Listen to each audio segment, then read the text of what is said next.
nossa aula 33, nossa segunda aula sobre Jesus. Entramos no Novo Testamento e nossa primeiro foco é falar sobre Jesus e sobre os evangelhos. Depois nós veremos aí a respeito da igreja dos apóstolos. Nós já vimos sobre o ambiente na qual nasce Jesus, então a época, situação política, econômica, social, religiosa. Começamos a ver então sobre o seu nascimento, o dogma da concepção ou nascimento virginal de Jesus Cristo.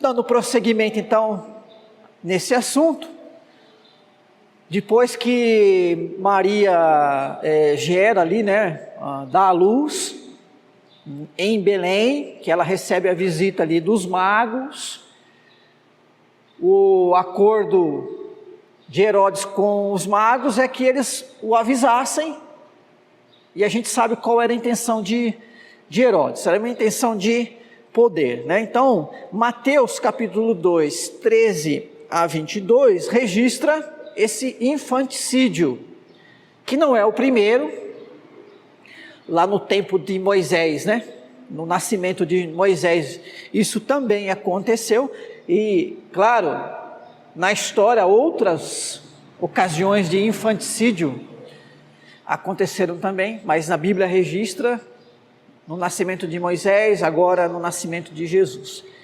Então, segundo o texto de Mateus, abalado com a notícia do nascimento do rei dos judeus, Herodes proclamou um edito de serem mortos em Belém e cercanias as criancinhas de peito de 2 anos para baixo, para não ter erro, Então, já fez uma margem aí bem alta de 2 anos, não só Belém, mas ali nas cercanias, e o rei dos judeus era uma ameaça a quem era, no momento, o rei dos judeus, Mas lembrando, como já vimos, que Herodes não era nem judeu, na verdade. Ele foi colocado pelo Império Romano, ele foi imposto como o rei dos judeus.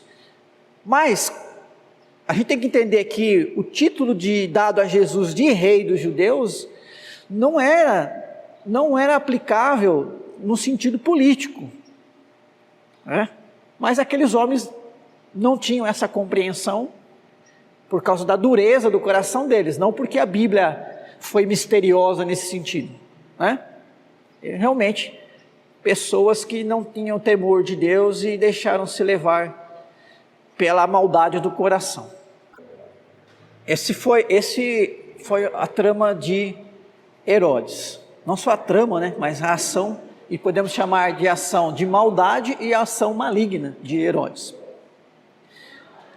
Avisado por um anjo, José foge com Maria e o menino Jesus para o Egito, retornando depois para Nazaré na Galileia.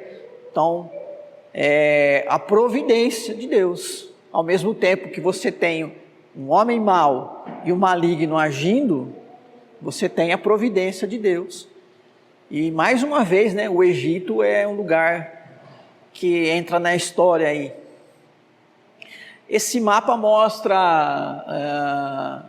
a trajetória de José e Maria, Então, Nazaré, aqui na região da Galileia, região mais ao norte, eles vêm aqui para a cidade de Belém, que é próximo a Jerusalém, e então esse é o caminho, a rota comum até o Egito, e aí depois eles retornam e vão direto para a cidade de Nazaré, Então, só para ilustrar aí essa jornada deles aí. Bom, então agora a Escritura passa a falar sobre a infância e juventude de Jesus. Então, primeiro a infância. o Evangelho de Lucas, capítulo 2, 21 a 24, faz um registro. Então é um registro pequeno, né? São 4 versículos. E o que a gente vê ali, então, que Jesus nasceu como um homem judeu, de uma família judaica, e ele nasce e os seus pais vão cumprir, né, todo o procedimento que estava previsto na lei, né? Aliás, Maria e José são chamados de pessoas piedosas, pessoas íntegras, né? E não seria diferente. Então Jesus foi, como todo menino judeu, circuncidado lá aos 8 dias de vida, né? Como um legítimo descendente de Abraão. Então, semana passada nós falamos sobre aquela questão da natureza humana e natureza divina. Então, Jesus, como ser humano, ele passou todas as etapas que um ser humano, e especificamente um ser humano homem, judeu, né, passou no tempo dele. Então, descendente de Abraão, recebeu o nome de Jesus, né, vem lá de Josué, que significa Jeová, né, ou o Senhor salva, o Senhor é Salvador, indicando que lhe havia uma missão. Então, vários nomes ou vários personagens do Antigo Testamento, até do Novo, né, tem nomes que indicam alguma missão, né? Então, Jesus, o nome dele já indicava a missão dele, né? Jeová salva, né? Jeová o Salvador. Foi apresentado no templo, como também era o protocolo, né, religioso, pois desde o Êxodo, aí a gente tem lá os versículos 1, 12 a 15 do capítulo 13 do Êxodo. Desde o Êxodo, todo primogênito do sexo masculino pertencia a Deus, mas poderia ser redimido e como tal ser consagrado a Deus para o seu serviço. Então, voltando, Êxodo 13 é a Páscoa. A Páscoa incluía 3 rituais: o Cordeiro Pascal, que naquela ocasião foi usado do seu sangue, né, para marcar as portas e janelas, e o anjo da morte, nas casas marcadas, passaria por cima. Alguns entendem que é esse o significado da palavra Páscoa, passar por cima, embora não seja unânime essa interpretação. A festa dos pães asmos, pães sem fermento, indicando pressa, indicando que ao mesmo tempo tudo que era do Egito ficava para trás, que eles estavam deixando o Egito para uma nova realidade, uma nova vida, deixando de ser parte de uma nação idólatra, pagã, imoral, para se tornarem uma teocracia. Então, pães asmos indicando esse rompimento, né, com o passado. Por isso que o fermento às vezes é usado nas escrituras como símbolo de corrupção, mundanismo, né? O próprio Jesus falou, cuidado com o fermento dos fariseus, e aí ele explicou, né, que seria isso.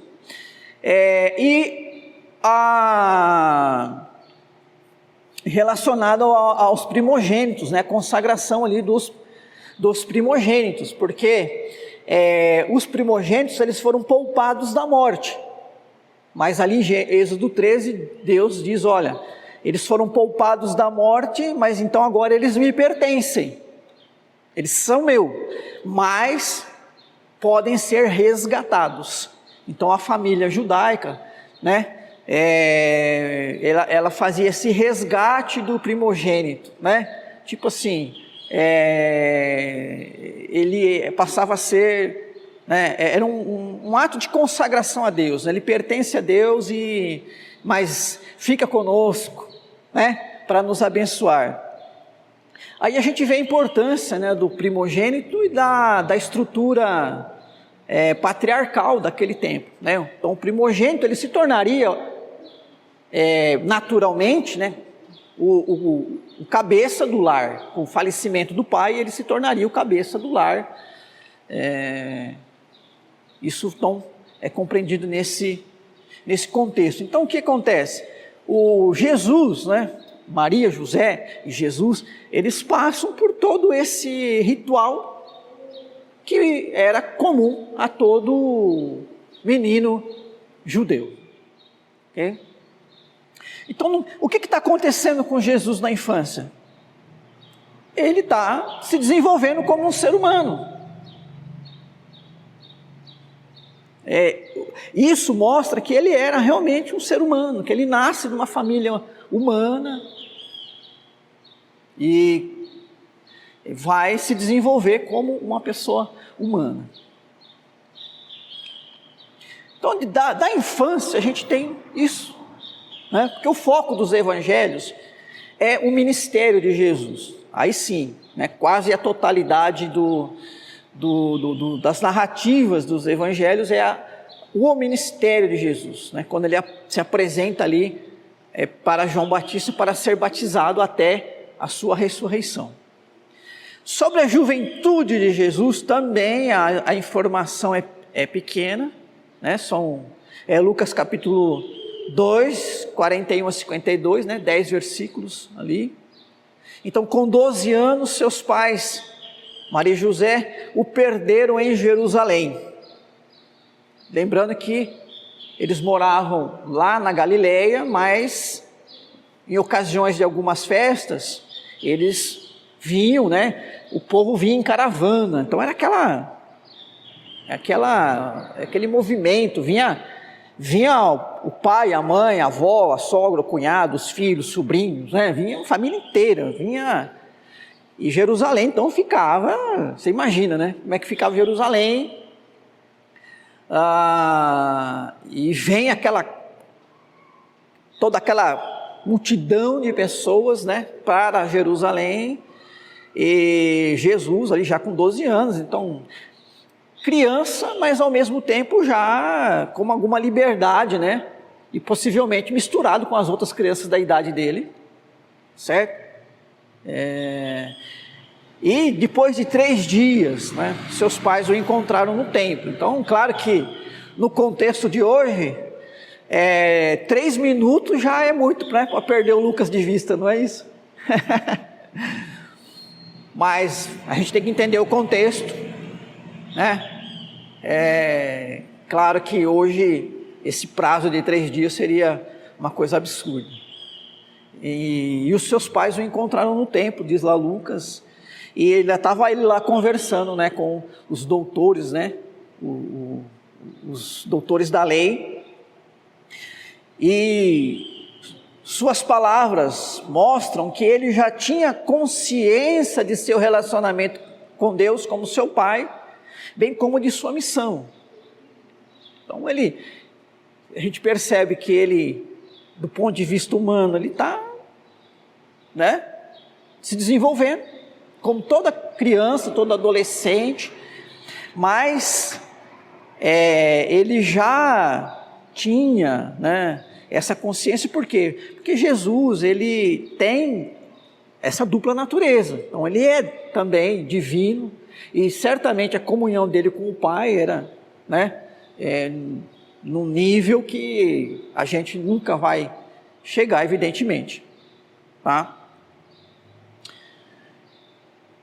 Nos anos ocultos, eu coloquei aí entre aspas, porque esse termo não aparece na Escritura, primeiro, e segundo, para a gente não entender oculto como coisa escondida, certo? Principalmente se a gente entender que uma das primeiras heresias que atacaram a igreja foi o gnosticismo, que era justamente pessoas que entendiam, que afirmavam ter, né, os seus líderes, revelações misteriosas e pessoais, né? Assim, eu recebi uma revelação, só eu recebi, ela foi dada a mim, né? Ninguém mais sabia disso. Então Então, os anos ocultos não é nesse sentido de que coisas escondidas aconteceram, que Jesus se ocultou, ou que há narrativas que isso ninguém pode ficar sabendo, tá? Então, anos ocultos no sentido de não narrados, tá? Poderia até tirar aquele não anos ocultos, mas é que você pode ler isso em algum livro, algum texto para você entender, tá? Então, nesse período, o que aconteceu com Jesus? Ele cresceu física, mental e espiritualmente. Versículo 40, versículo 52 lá de Lucas. Então, está se desenvolvendo integralmente, certo? Integralmente, como nós seres humanos precisamos desenvolver, né? Como os pais têm que fazer o seu melhor, não o seu perfeito, porque não há pai perfeito, mas o seu melhor para que os seus filhos também se desenvolvam físico, mental e espiritualmente, né? O sentido do espiritual é o sentido realmente do relacionamento com Deus, do temor de Deus. Trabalhou como carpinteiro, lembrando, né, que seu pai era carpinteiro e ele, então, como o irmão ali mais velho, né, ou o filho mais velho, ou o primogênito, ele assumiu a carpintaria após a morte de José. Marcos 6,3, não é este o carpinteiro, filho de Maria, irmão de Tiago, José, Judas e Simão, e não vive aqui entre nós suas irmãs? E escandalizavam-se nele, né? Então, que faz uma referência à família de Jesus e à profissão de Jesus, né? Então, é carpinteiro, José era carpinteiro. É uma informação para a gente entender esse lado humano, e o Jesus, ele entendendo nossa vida, né? Hebreus capítulo 4 fala que ele tem como entender a nossa dor e sofrimento, a nossa tentação, porque como nós, ele passou por tudo isso, tá? Também essa informação para nós hoje pode significar muito, mas as primeiras heresias, ou dentre as primeiras heresias, nós temos um gnóstico chamado Marcion, e o marcionismo e algumas vertentes gnósticas afirmavam que Jesus, ele era só, ele não era de carne, era só uma aparência, né? Esses dados mostram não, que ele é um ser humano mesmo, né? O nascimento dele foi um processo que seguiu todos os ritos de uma criança humana, as experiências da infância, adolescência, juventude e depois ele adulto, né? Então mostram Jesus como uma pessoa, como um ser humano real, tá? Sua habilidade de leitura e conhecimento das Escrituras mostram que ele teve uma formação religiosa judaica na sinagoga da sua região, né? Então Jesus, ele tinha leitura e conhecia as Escrituras, porque ele entra no templo, ele abre o livro, ele lê, ele cita o texto, ele fala das promessas messiânicas, ele rebate o diabo com as Escrituras, não é isso? Então, ele teve uma formação, né, de leitura e conhecimento das Escrituras. Então, nós temos ali um ser humano bem preparado, ao mesmo tempo nós temos um Deus, né, encarnado, e era na sinagoga que esse acontecimento acontecia. A sinagoga não era só uma escola religiosa, né? Mas ao mesmo tempo acabava sendo uma escola básica para as crianças. Então ali as crianças recebiam instruções, né? Elas aprendiam então a leitura, mas aprendiam da sua religião, aprendiam da sua história e aprendiam das escrituras sagradas. Então a gente critica muito, né, os fariseus, os escribas, mas, claro, e a nossa crítica é voltada à hipocrisia deles, mas a gente tem que levar em conta também um papel fundamental que eles tinham na sociedade, né, em preservar os textos bíblicos, em passar esse conhecimento para a população. Bom, mas parece que durante sua infância e juventude, Jesus não teve uma educação superior com rabinos importantes em Jerusalém. Isso explica a admiração dos judeus diante da sabedoria de Jesus. João 7,15. João 7,15 tem essas palavras aí. Como sabe este letras sem ter estudado? Então veja, ele tinha a formação, aquela formação que a básica dos judeus, né, nas sinagogas. Ele teve isso na sinagoga porque ele morava em Nazaré, o templo é Jerusalém, né? E a gente estudou isso, que depois da dispersão e da destruição do templo, o judaísmo ele passou a se formar, né, a ter a sua vivência religiosa nas sinagogas, com exceção dos saduceus. Nós vimos lá que os saduceus tinham centralidade no templo, tanto que depois que o templo é destruído, novamente no ano 70, os saduceus deixam de existir. E o foco dos fariseus já era na lei, e essa lei era ensinada nas sinagogas.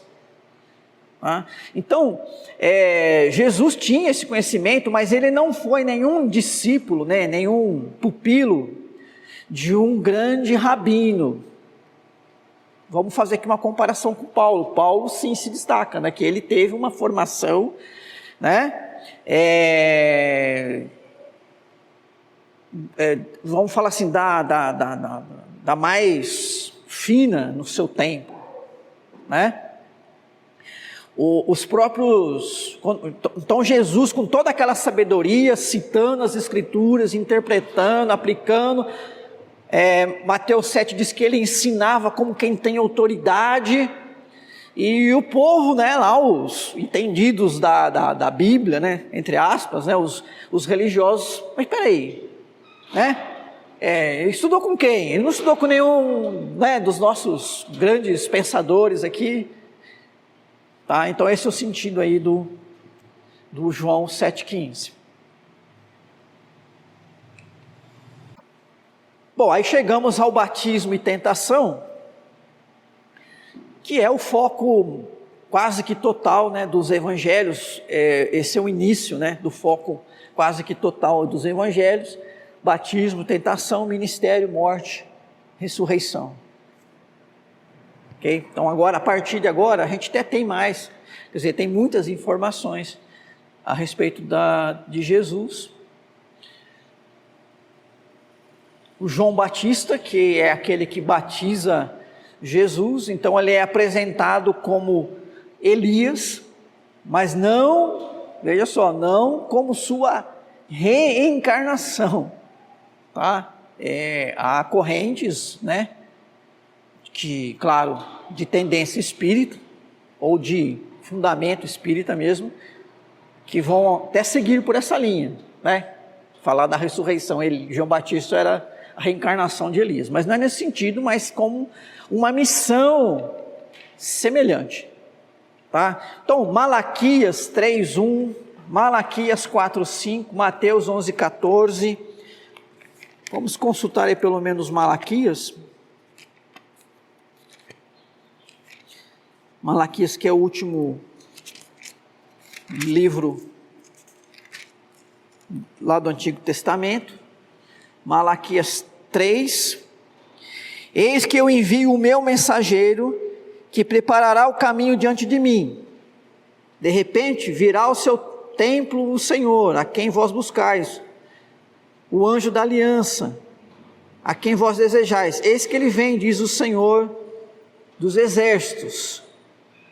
3, 1, 4, 5. Eis que eu vos enviarei o profeta Elias, antes que venha o grande e terrível dia do Senhor. Versículo 6. Ele converterá o coração dos pais aos filhos e o coração dos filhos aos seus pais, para que eu não venha e fira a terra com maldição. Mateus 11, versículo 14. 11, 14. E se o quereis reconhecer, ele mesmo é Elias que estava para vir. Aqui já é a palavra de Jesus, dando testemunho de João Batista. Então, Elias João Batista é aquele que vem para preparar o caminho. A mensagem de João Batista era essa: arrependei-vos porque está vindo, está próximo, é chegado o reino dos céus. Tipo assim, se preparem, porque o tempo de Deus se cumpriu e o Messias está aí, o reino de Deus está aí. Então João Batista preparou o caminho para a chegada de Jesus, o Messias. Foi o último grande profeta de Israel. João vive essa transição. Ele é o último profeta da antiga aliança, mas ele já prepara o caminho para Jesus, o fundamento da nova aliança. Tá? Como a gente também tem lá em Marcos 6, 14 a 29, João Batista foi mais um dos profetas, dos verdadeiros profetas, que foi morto. Logo ali no início do ministério de Jesus, ele foi morto por Herodes Antipas, porque criticava abertamente seu casamento com Herodias, sua cunhada e mulher de Herodes Filipe. Quando nós mostramos aquele gráfico da família herodiana, o Herodes o Grande morreu e seus filhos, os outros Herodes ali, eles ficaram como responsáveis, governantes de regiões, e houve esse problema aí familiar, e João Batista, ele criticou e foi morto aí por Herodes Antipas.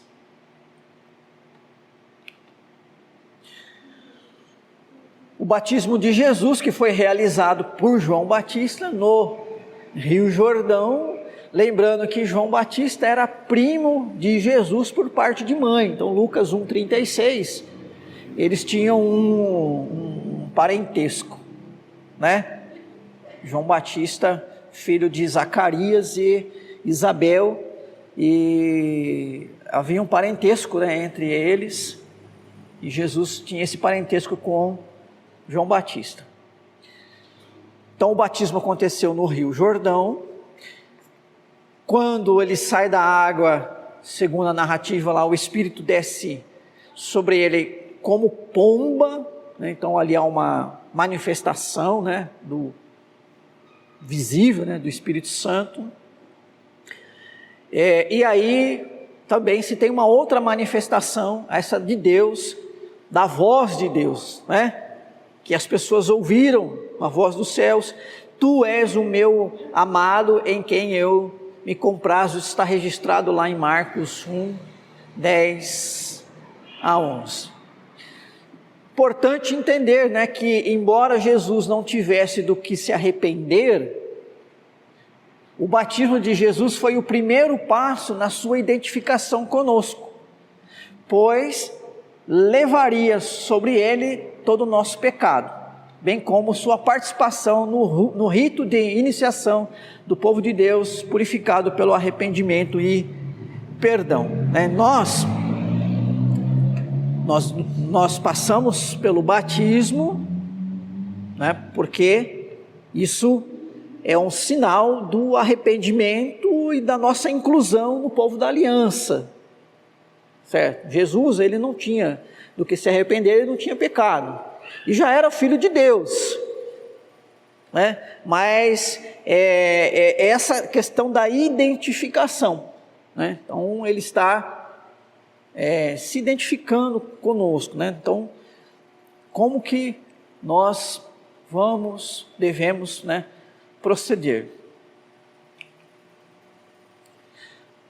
Logo após o batismo, a ocasião, né, o acontecimento da tentação, Mateus 4, 1 a 11, então impelido ao deserto pelo Espírito Santo por 40 dias, ele foi ali tentado por Satanás. Então sua tentação demonstrou sua humanidade e também nos ajuda a entender sua identificação conosco. Então Hebreus 2, 18, 4, 14, 16, ele estava com fome de fato, né? O poder é uma tentação, né? Quando o diabo oferece poder e riqueza, se Jesus não tivesse, né, para ele não fosse algo desejável como ser humano, poder, riqueza, o diabo não teria usado disso, né?